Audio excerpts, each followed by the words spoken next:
Heka za kampeni zinaendelea kama kawaida. Wagombea ubunge wameendelea kunadi sera zao wakiomba ridhaa kwa wananchi. Katika jimbo la Mtwara, wagombea ubunge jimbo la Mtwara mjini na vijijini kupitia chama cha wananchi CUF wamekutana na wapiga kura wakiomba kuchaguliwa. Kwa sababu sisi tunajiamini. Mimi mbunge wenu nimefanya mambo makubwa ndani ya jimbo hili. Mimi mbunge wenu nimetimiza wajibu wangu wa ubunge katika jimbo hili.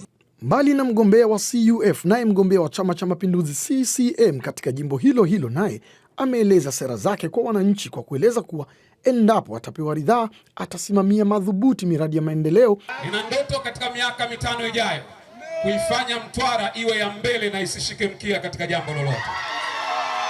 Naye mgombea ubunge wa jimbo la Chalinze Ridhiwani Kikwete ametaja mafanikio yaliyopatikana jimboni kwake kwa kushirikiana na madiwani wake, ikiwa ni ahadi iliyotolewa mwaka 2020 ya ukusanyaji wa mapato ikiwa ni milioni 9.3 na kwa sasa makusanyo hayo ni bilioni 22.3.